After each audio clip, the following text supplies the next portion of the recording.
Okay, notable albums 2002 extreme metal. As ever, if I've missed something from 2002, put it in the comments below. If I like it enough, I'll add it to the playlist. If not, it'll be in the comments for all time.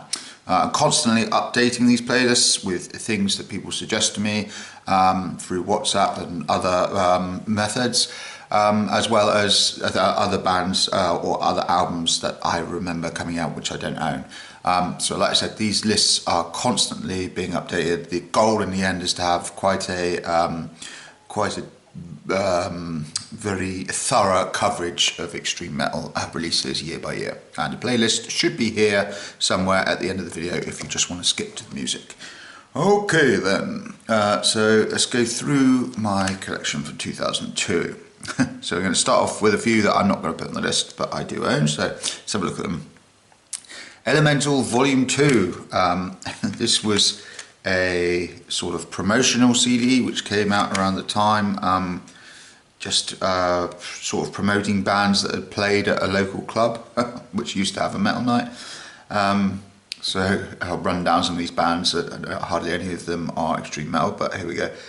Gaff Tape, Raw Deal, Head Wounds, Dilutural Gash, Bog Filler. I think this is the first time I ever heard Bog Filler was actually on this CD. You can check that out on my channel. It's a really cool death metal album. Four-Way Kill, 4 Foot Fingers, Addict, Razor Wire, Number One Son, Crib, Fray, Psycho Squad, Bog Filler again, and Teen Spirit, which I guess must have been a Nirvana tribute band. I probably haven't listened to this since about 2002 either. Maybe I'll give it a go one day again.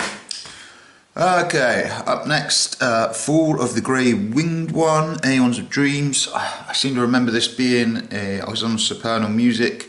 I haven't listened to this for bloody ages either, but I seem to remember it being like a weird soundscapey sort of thing. It's got some cool artwork in it. But yeah, it's I'll have to have a listen with that. I might be able to find it and add it to the list if it's decent, but I seem to remember it being quite sort of ambient, experimental album.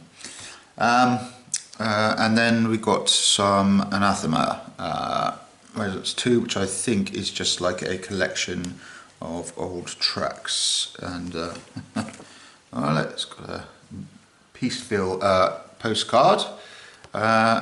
And it's new albums coming up. What we got on here? Classic anthologies, Dark Throne, Anathema, GGFH, Kong, At the Gates, Autopsy.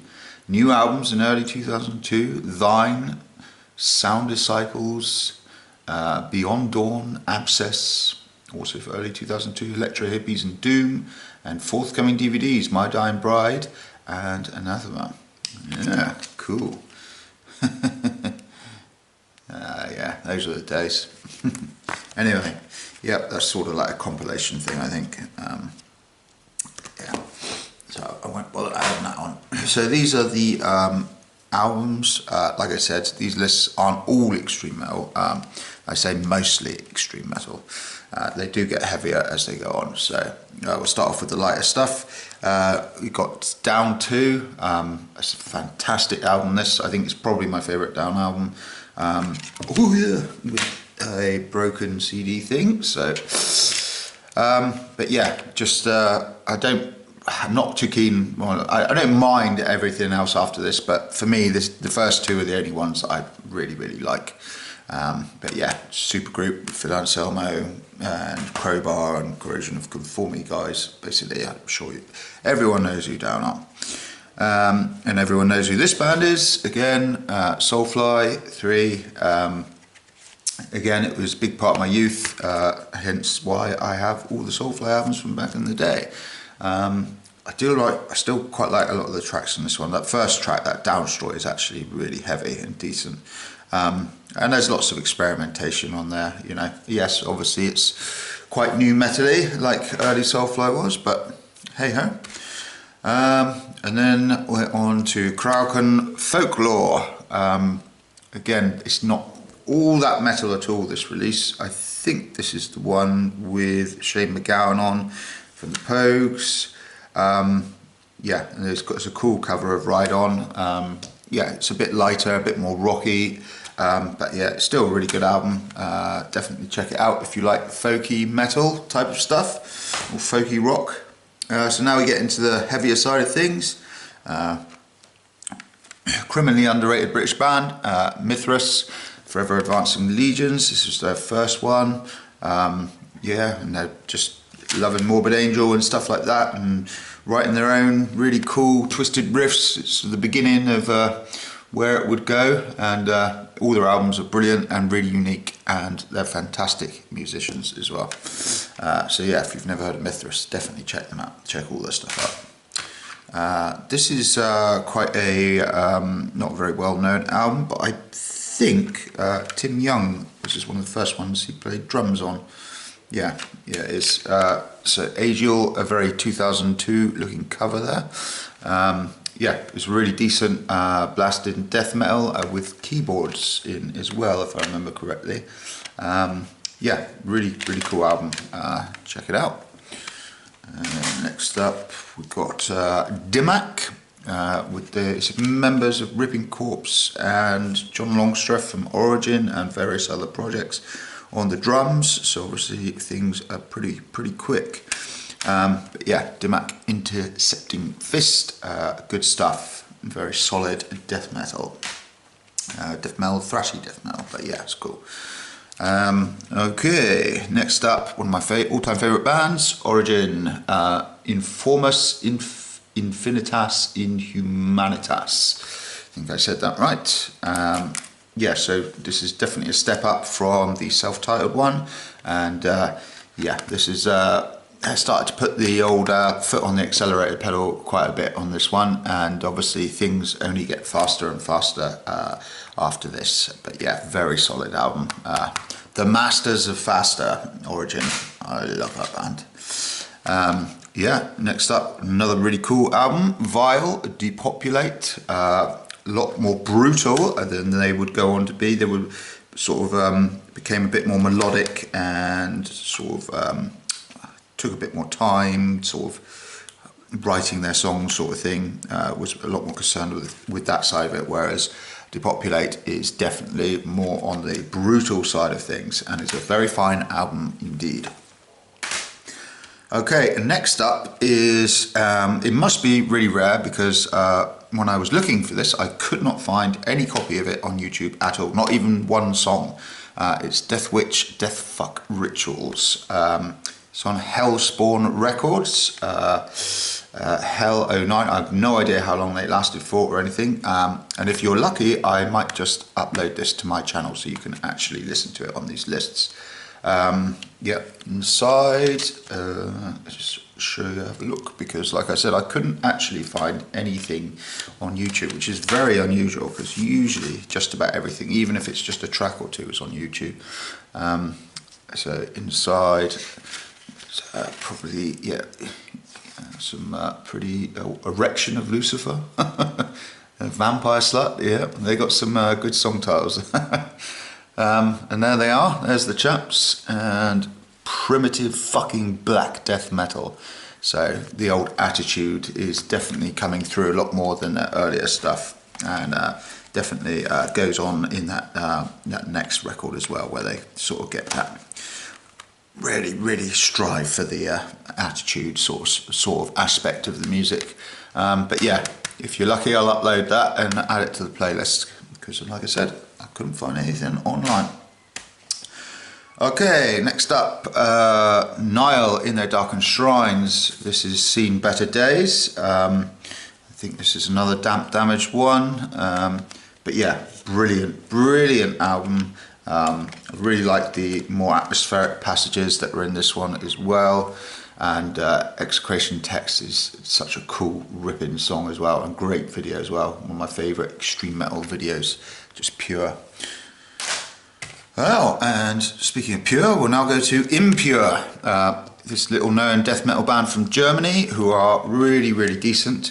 When I was doing research on these guys, I found out they had an album from 1999, and I also found out Oh, they're on the Civilian Death Network here. And I also found out that, strangely, the Archspire drummer, that Spencer guy, who's no longer in them, but apparently he played in Impure for a year or something, which is really random. But yeah, cracking death metal band that not a lot of people know about.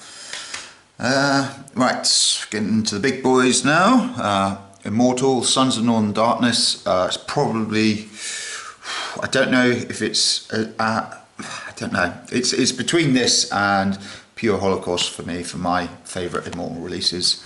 This one has got some of their all-time classic songs on there. Yeah, just amazing, amazing record. Really, really awesome record. Great stuff. This is an album that I really like as well. And another sort of big step up from their debut. It's the Berserker with Dissimulate. I think that's how you say it. Or Dissimulate. No, Dissimulate. Yeah, I think that's right. Really, really cool. Really extreme death metal, but with sort of they got their sort of the triggered kicks going on. They had the masks at the time. I think people were saying, oh, they're like Slipknot. I remember people saying that, but they're nothing like Slipknot. Their music is much, much better than Slipknot's. But yeah, they did drop the masks after a while, but they had the masks on this album. But it's absolutely punishing, sort of full-bore death grind with sort of dancey, triggered kicks. Cool stuff. Really, really cool band live as well. You did see them live back in the day. Malevolent Creation, Will to Kill. This is where Kyle came on to vocals, the vocalist from Hate Plow. So it was a big change again, like Malevolent Creation like to do, but this album absolutely rips. Will to Kill is such an amazing song as well. Absolutely flying on this. Drummer is amazing. Yeah, just a really, really decent record. Yeah, there's some great songs on here as well. Rebirth of Terror, Divide and Conquer, obviously The Will to Kill, All That Remains. Yeah, there's a lot of hooks on this album, and it's an amazing release, really up there. Amazing band. Next up is a band that was very influential on me in my youth, Superjoint Ritual. I love the sort of punky attitude, punky style of punk metal crossover, whatever the hell it is. Yeah, just really cool.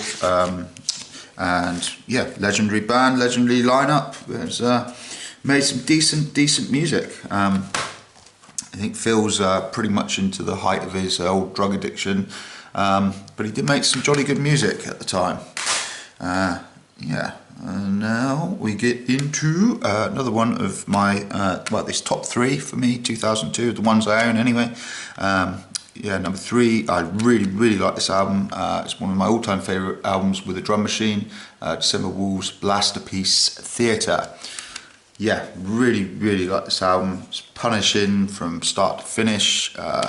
Just really cool, like nasty black metal with yeah, full-on drum machine. But it really works. And it's got cool, like I don't know, like intro samples all throughout it, and yeah, absolutely ripping album. Love this album. Ace. So number 2, this is obviously a hugely influential album, well, all-time classic really. Decapitated Nihility. Just changed the whole game when this came out. Yeah, they're still ludicrously young at this point. And to make an album like this at that age is, yeah, it's pretty mind-blowing. On Wicked World as well, which was such a good sub-label of Earache. But yeah, just perfect songs really. I don't think there's one bad song on this at all. It's just excellent technical, tight precision from start to finish with, you know, incredibly well-crafted songs. Yeah, it's an amazing album. And my favourite of 2002 is Severe Torture, Misanthropic Carnage. That's one of my all-time favourite death metal records, easily. Just, yeah, and there's a really cool Cannibal Corpse cover of Perverse Suffering on the end of this one. Yeah, just just an amazing man. I like all the stuff Severe Torture has done, even the later stuff, the mid stuff, but for me, this is the absolute peak. Read a review saying that it sounds like Cannibal Corpse on Fast Forward at the time when it came out, and I was absolutely obsessed with this album. I didn't have a CD player in my car, but I put it onto cassette tape so I could listen to it, and yeah, amazing album. I've got a 2002 tour shirt of this as well, although I didn't actually see them until the tour after, but it was going, so, and I loved the artwork at the time, so yeah, amazing album. So that's it for 2002 out of what I own on compact disc. But as ever, I'm always updating these. So there's like other albums I've added already, like Internal Suffering and stuff, which will be in this playlist. Maybe one day I'll have the time and money to track all of them down on CD, I don't know. Or maybe I'll just make these playlists so I can listen to my favourite music for the rest, well, at least as long as the internet lasts anyway. Okay, cool. I shall see you next week for 2003. Cheers.